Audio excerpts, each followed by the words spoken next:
அன்பு நேயர்களுக்கு கனிவான வணக்கம். அதிமுகவை கைப்பற்றும் செங்கோட்டையன். எடப்பாடி இல்லாத அதிமுக உருவாக்க திட்டம். அதிமுகவின் பொதுச் செயலாளரான எடப்பாடி பழனிசாமி அமித்ஷாவை சந்தித்து ஆலோசனை நடத்தினார்.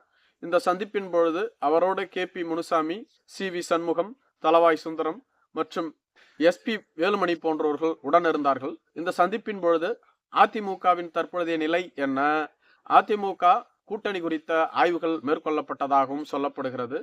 சுமார் 2 மணி நேரம் இந்த சந்திப்பு நிகழ்ந்ததாக சொல்லப்படுகிறது. பின்பு 10 நிமிடம் அமித்ஷா அவர்கள் எடப்பாடி பழனிசாமியோடு தனிமையில் சந்தித்து பேசியதாகவும் சொல்லப்படுகிறது. மறுநாள் அண்ணாமலை அவர்கள் டெல்லிக்கு சென்று அமித்ஷாவை சந்தித்தார். அதன் பின்பாக நயினார் நாகேந்திரன், வானதி சீனிவாசன் போன்றவர்களும் டெல்லிக்கு சென்றிருந்தார்கள். இந்த சமயத்தில் நேற்று செங்கோட்டையன் அவர்கள் காலையிலேயே டெல்லிக்கு கிளம்பி மத்திய நிதி அமைச்சரான திருமதி நிர்மலா சீதாராமனை சந்தித்து பேசினார். சுமார் 35 நிமிடங்கள் இந்த சந்திப்பு நிகழ்ந்ததாக கூறப்பட்டது. ஆனால் செங்கோட்டையன் அவர்கள் அமித்ஷாவையும் சந்தித்து பேசினார் என்று கூறப்படுகிறது. இது பற்றி பலர் கூறவே இல்லை. இருப்பினும் இறுதியாகவே தெரிய வந்தது. அமித்ஷாவை சந்தித்து செங்கோட்டையன் பேசியதற்கு முக்கிய காரணம், எடப்பாடி பழனிசாமி அவர்கள் டெல்லிக்கு வந்தபோது அமித்ஷாவுக்கு கொடுத்த வாக்குறுதிகள் அனைத்தையும் காற்றில் பறக்கவிட்டு சென்னை வந்தவுடன் மாற்றி பேசியதாக கூறப்படுகிறது. எனவேதான் உடனடியாக செங்கோட்டையனை அழைத்து அவரோடு அமித்ஷா பேச்சுவார்த்தை நடத்தியதாகவும் சொல்லப்படுகிறது. அதிமுகவை ஒருங்கிணைக்க வேண்டும், பிளவுபட்டுள்ள அதிமுகவை சீர்படுத்த ஓபிஎஸ், சசிகலா, டிடிவி தினகரனை கட்சிக்குள் கொண்டு வர வேண்டும். டிடிவி தினகரனை கட்சிக்குள் கொண்டு வரவில்லை என்றாலும் கூட கூட்டணிக்குள்ளாவது கொண்டு வர வேண்டும். மேலும் பாரதிய ஜனதா கட்சியின் தலைவராக அண்ணாமலை தான் தொடர்வார். எங்கள் கட்சியின் உள் விவகாரங்களில் நீங்கள் தலையிடக்கூடாது. பாரதிய ஜனதா கட்சியின் தலைமையில் தான் கூட்டணி, முதலமைச்சர் வேட்பாளர் நீங்கள் தான்.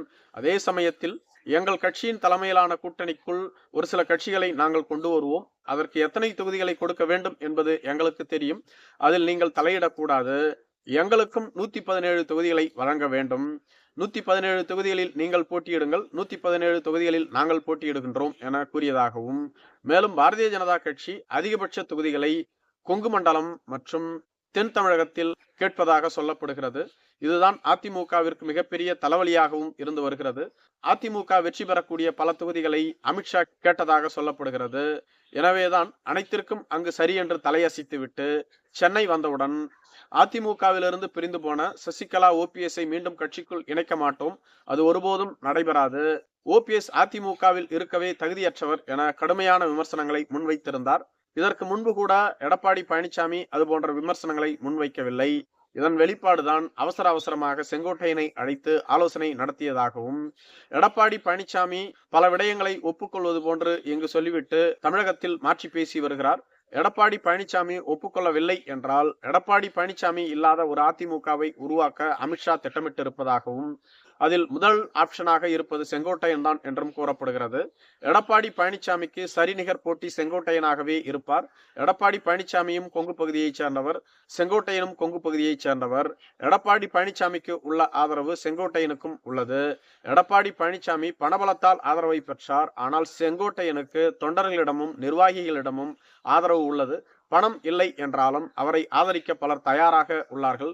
குறிப்பாக எஸ்.பி. வேலுமணி, தங்கமணி, திண்டுக்கல் சீனிவாசன், நத்தம் விஸ்வநாதன், சி.வி. சண்முகம் போன்ற அனைவருமே செங்கோட்டையனை ஏற்றுக்கொள்வார்கள். அதிமுகவை ஒருங்கிணைக்காமல் தேர்தலில் போட்டியிட்டால் அதிமுக வெற்றி பெறாது என்பது அனைவருக்கும் தெரியும். எடப்பாடி பழனிசாமி பிடிவாதமாக இருந்து கொண்டு அதிமுகவை ஒருங்கிணைக்க மறுக்கின்றார். தான் மட்டுமே அதிமுகவின் முக்கிய தலைவர் என்பது போன்று இருமாப்போடு பேசி வருகிறார். இந்த இருமாப்பு தான் அதிமுகவை அழித்து வருகிறது. இனிமேலும் இவரை விட்டு வைத்தால் அதிமுகவை அழித்து விடுவார். எடப்பாடி இல்லாத ஒரு அதிமுகவை உருவாக்குவோம். அந்த அதிமுகவிற்குள் சசிகலா, ஓபிஎஸ்ஐ கொண்டு வருவோம். டிடிவி தினகரன் அதிமுகவில் இணைந்தால் இணைந்து கொள்ளட்டும், இல்லை என்றால் அவர் தனி கட்சியாக செயல்படட்டும். ஆனால் அவரை அதிமுக கூட்டணிக்குள் கொண்டு வருவோம். இதன் பின்பு கூட்டணி குறித்து பேசலாம் என அமித்ஷா பேசியதாகவும், அனைத்திற்கும் செங்கோட்டையன் ஒப்புக்கொண்டு விட்டதாகவும், மிக விரைவில் இது பற்றிய அறிவிப்பு வெளியாகும் என்றும் சொல்லப்பட்டு வருகிறது. எடப்பாடி பழனிசாமிக்கு இருக்கக்கூடிய ஒரே ஆப்ஷன், இந்த அனைத்து நிபந்தனைகளுக்கும் அவர் ஒப்புக்கொள்ள வேண்டும். இல்லை என்றால் அவர் இல்லாத அதிமுக உருவாகும். மேலும் எடப்பாடி பழனிசாமியின் உறவினரான கே.பி. ராமலிங்கம் வீட்டில் 640 கோடி ரூபாய்க்கு அதிகமான சொத்துக்கள் அமலாக்கத்துறையால் பறிமுதல் செய்யப்பட்டுள்ளது. இதில் எடப்பாடி பழனிசாமியின் மகனான மிதுன் அவர்களும் சிக்கியுள்ளார். அது மட்டும் இல்லாமல் அதிமுகவினுடைய சிவில் வழக்குகள் நீதிமன்றத்தில் உள்ளது. சின்னம் தொடர்பான வழக்குகளும் நிலுவையில் உள்ளது. தேர்தல் ஆணையமே இவற்றை விசாரிக்கலாம் என உச்சநீதிமன்றம் தீர்ப்பளித்து விட்டது. இவை அனைத்தும் எடப்பாடி பழனிசாமிக்கு எதிராக உள்ளது. இவை அனைத்திற்கும் மேலாக கொடநாடு கொலை கொள்ளை வழக்குகள் உள்ளது. இவை அனைத்திலிருந்தும் எடப்பாடி தப்பிக்க வேண்டும் என்றால் பாரதிய ஜனதா கட்சி சொல்வதைத்தான் கேட்க வேண்டும். அவருக்கு வேறு வழி இல்லை. நன்றி.